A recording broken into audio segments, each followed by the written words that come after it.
Thank you, Rahim, for the invitation to participate. I'm grateful to you, to Marissa for her organizational skills, to the Purdevad Center and the Melamu Foundation for this opportunity, and to all of the speakers, both past and present, from whom I, as a classical archaeologist, am really learning so very much. Because we're behind schedule, I'll be rather brief in my introductions of our speakers today, all of whom have CVs that go on for pages and pages and pages, so these will be abbreviated introductions. Our first speaker, Kai Rufing, is professor of ancient history at the University of Kassel. He began his studies in history and Latin philology at Münster. He then went on to study and work on papyrology in Heidelberg. He wrote a dissertation on viticulture in Rome and Egypt. He did his habilitation in Marburg and subsequently taught at Innsbruck and also Trier before taking up his chair in Kassel. The main focus of his research is economic and social history, especially looking at East-West contacts, as well as reception history, the history of science, all with cross-disciplinary approaches. He is the author of 4 monographs, numerous edited volumes that he's edited with Robert Rollinger, among others, and articles far too many to mention here. The monographs address viticulture in Rome and Egypt, the professional specialization in trade and craft in the Eastern Mediterranean, a study based on Greek inscriptions and papyri, and 2 major works on the economy of the Roman Empire and Greco-Roman economy in general. His talk this afternoon is more focused.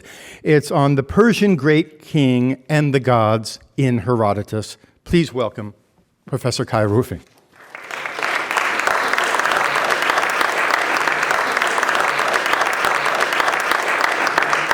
So, thank you very much for this really nice introduction, and I apologize for the complicated title of my habilitation. It's a German book, you know, and so first of all, of course, I would like to thank the organizers, Rahim and the Melamu board. It's great to be here. As you might know, it's a well-known fact that Herodotus knew a lot about the self-representation of the Persian kings. Nevertheless, the self-staging of the Achaemenid king differs a lot from how they were styled by the father of history.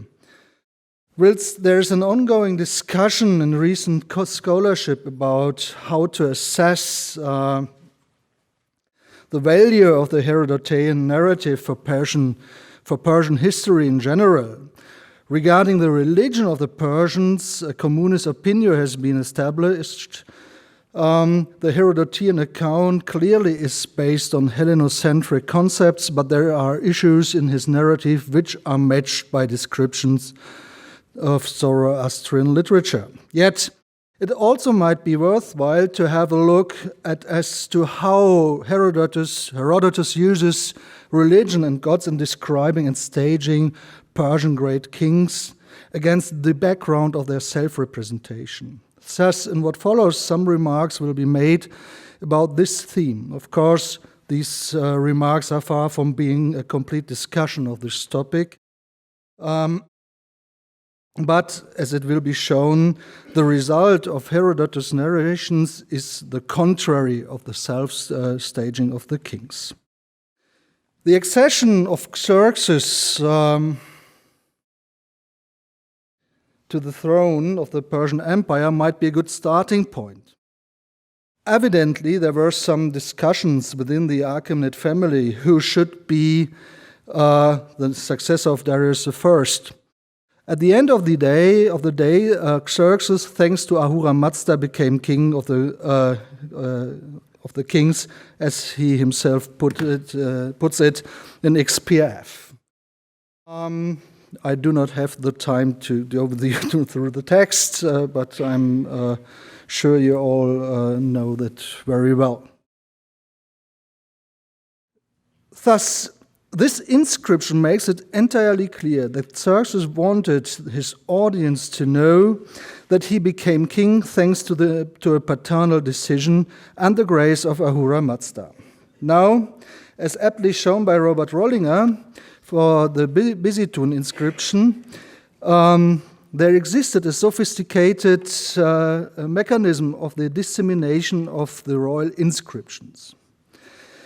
As the Herodotean version of how Xerxes access to the Persian throne will show, this is also true for the account of the Persian king provided by the above-mentioned inscription. Nevertheless, Herodotus built an entirely own plot of Xerxes' accession to the Persian throne. The story is the overture to Xerxes' campaign against Greece. And, as will be shown, the father of history needed a good explanation for why Xerxes went into war with the Hellenes.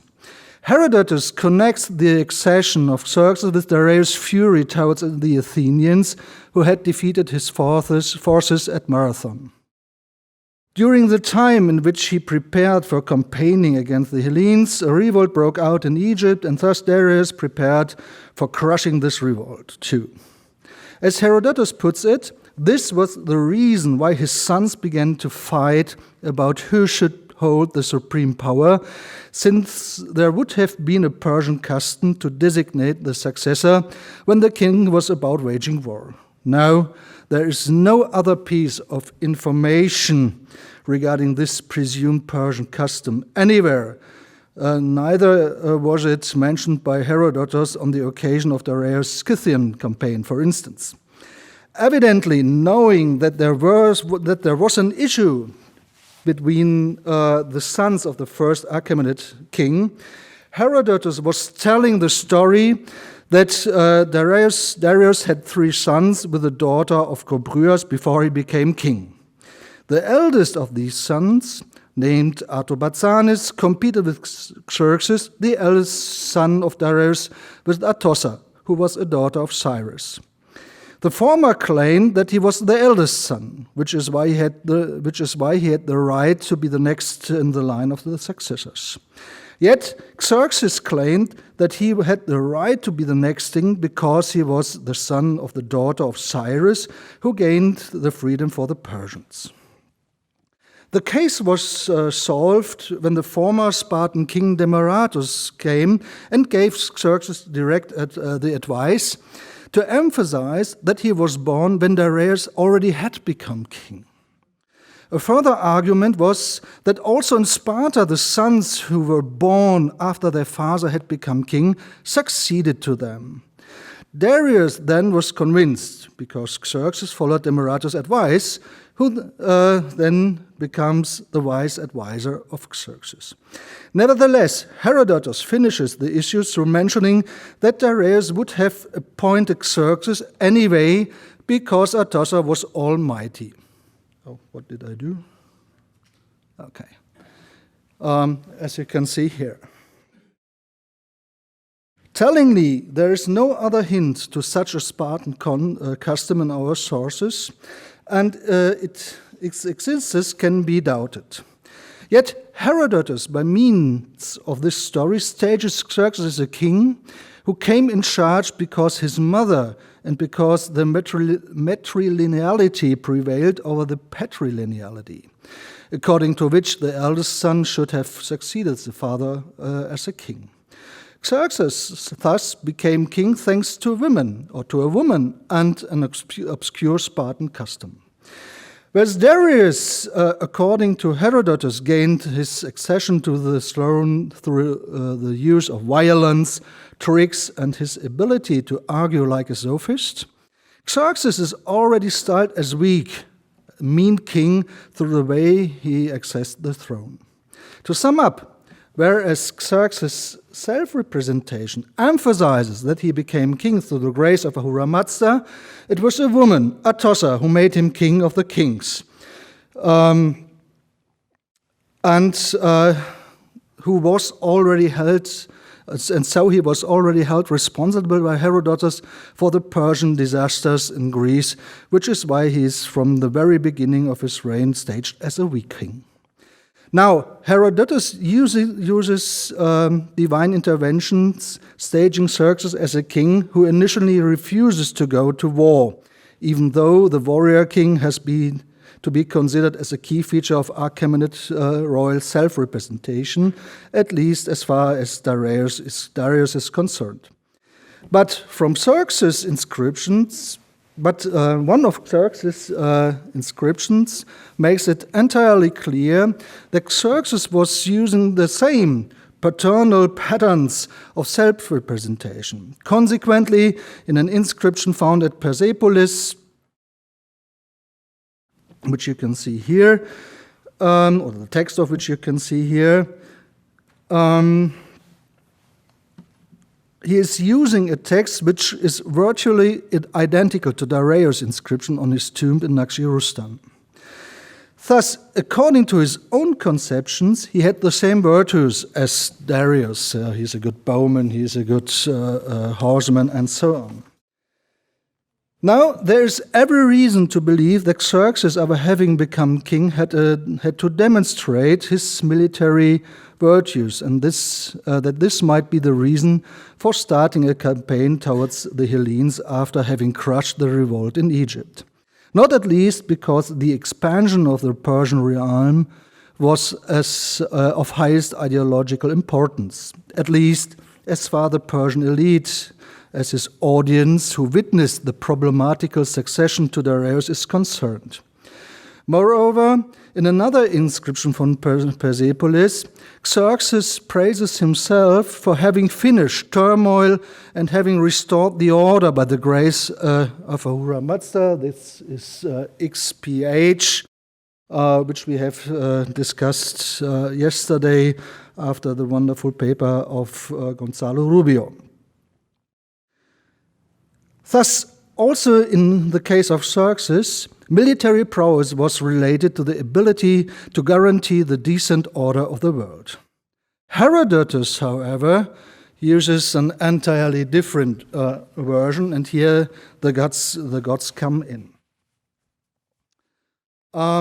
It's a rather long story, as you can see here. There are three dreams which matter for Xerxes, or how Xerxes is styled by Herodotus. Xerxes decided finally to wage war against the Hellenes. Quote, "But after I assumed the throne, I pondered how I could, proving inferior to my predecessors in this honorable position, and how I could increase the power of Persia no less than they had. As I pondered this, I was struck by the realization that we could gain glory, kudos, take possession of lands fully as extensive, productive, and fertile as those which we have now, and at the same time obtain vengeance and retribution too." Now, the use of the word kudos is very interesting in this context, because it's a word which is nearly exclusively used in the Homeric poems, and means the glory obtained by war. Sometimes it is used in connection with Ares, the god, the Greek god of war. The king, Seth, announces his decision to march toward Greece and give this their justification. In that moment, Herodotus makes Mardonius, an officer, let's say, of Xerxes, reply, and who encourages Xerxes in his decision. This is the moment of Artabanus, who is styled as the wise advisor of Xerxes. After the first sight, Artabanos tries and succeeds in convincing Xerxes to step back from his decision when the assembly was finished, which the king summoned, and the king pondered about what his uncle said. But as every reader of the histories knows, wise advisors are never heard. Now, here comes the divine sphere in again. Xerxes, who finally fell asleep, had a dream in which a handsome man said to him that he should not change his mind because no Persian would forgive him. Xerxes, however, nevertheless stepped back from his decision. In the following night he dreamt again, and the vision said to him, quote, "Son of Darius, have you actually appeared before the Persians, renouncing your military campaign and paying no attention to my words, as though you heard them from a nobody? Well, then you can be sure of this. If you do not lead this campaign at once, then here is what will happen as a result. As high and mighty you have become in a short time, so low will you fall again, and just as quickly." End of quote. Xerxes was terrified and summons Artabanos, who argues that dreams are not a divine phenomenon, but are about what people are thinking during the day. After this remarkable statement, he experienced the same vision, saying to him, quote, "Are you the one who has been so forcefully dissuading Xerxes from marching against Hellas, as though you are so worried about him? Well, neither in the immediate present nor in the future will you escape punishment for trying to avert what is destined to happen. As for Xerxes, he has already been enlightened as to what he must suffer if he refuses to obey." According to Herodotus, Artabanos now saw the necessity of the campaign against Greece and advised the king to do so. Xerxes, however, had a further vision in a dream, which was interpreted by the Magi as a sign that everybody on the earth would become slaves of Xerxes. As everybody in Herodotus' audience knew, this interpretation was false. Now, dreams are a quite common literary tool, for which the father of history also used elsewhere. But Xerxes' dreams certainly were an issue for how the image of the second Achaemenid king was styled by Herodotus. This image is in sharp contrast to that of his father Darius. Whilst Darius is styled as a firm, successful military leader who uses the divine sphere for his political aims, Xerxes is staged as being passive, credulous, and indecisive, and, last but not least, pushed forward by alleged divine messages and interpretations of them.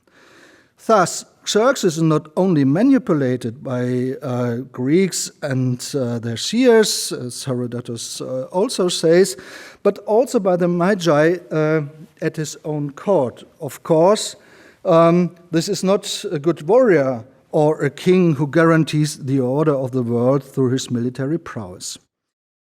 Now, as Reinhold Bichler convincingly demonstrated, Xerxes' dreams are closely connected to other episodes in the histories as well as to narrative patterns which can be found in the whole work. As other protagonists in Herodotus' work and in the Greek literature, he is guilty of hubris. Interestingly, this is one of two attestations of the word throughout the whole histories. The other is an oracle named after the Battle of Salamis. Thus, Herodotus' Xerxes is a deluded Greek protagonist who acts according to the rules of Greek literature, especially to these of the Greek drama, since the affirmation that the high and mighty will fall as quickly as they became high and mighty clearly stands in the tradition of Aeschylus. Indeed, Aeschylus states in his Persians that Xerxes is unable to figure the envy of the gods out. Moreover, this drama might have been part of a tetralogy which had hubris and the fatal crossing of borders as a common motive. And Xerxes is styled accordingly. It is his decision to make the Persians a naval power and to enlarge the realm inherited by his father, which is staged by Isolus as a fatal transgression of borders. That Herodotus Xerxes constantly showed reverence for the Greek gods and made sacrifices to them, like the Trojan Athena at Ilion, and ordered the Athenian exiles in his army to sacrifice to Athena according to their custom after he seized Athens, could not prevent him from suffering the unavoidable result of his campaign, the defeats at Salamis and Plataea, and his escape to Asia. Thus, the difference between the self-staging of the Achaemenid king Xerxes and how he is styled by Herodotus could not be greater. Whereas Xerxes, as Darius did, styles himself as being king by the grace of Ahura Mazda, who was the greatest of all gods, who is the creator of earth, heaven, humans, and man's fortune, who endowed Xerxes with talent and virtue. Whereas the image of the king resembled that of the gods, and whereas the king, by grace of this god, was able to guarantee the order of the world, the Herodotean Xerxes is a deluded human with whom the gods kid. He is the main protagonist of a historical tragedy. Instead of guaranteeing the divine order, he violates the border set to his realm by the gods. As shown, the differences between both images could not be more marked. To sum up, these differences between the self-awareness or self-staging of the second Achaemenid king and the awareness of the Greek writers are quite clearly visible. Again, the whole story of how Xerxes became king and how he came to the decision to campaign against Hellas and on the one hand demonstrates the immense creativity of Herodotus, as already emphasized by the same Reinhold Bichler. On the other hand, despite the knowledge of Near Eastern texts and motifs, it also shows the huge difficulties of using Greek sources alongside the Near Eastern sources for a reconstruction of the history of the Achaemenid Empire. Thank you very much for your attention.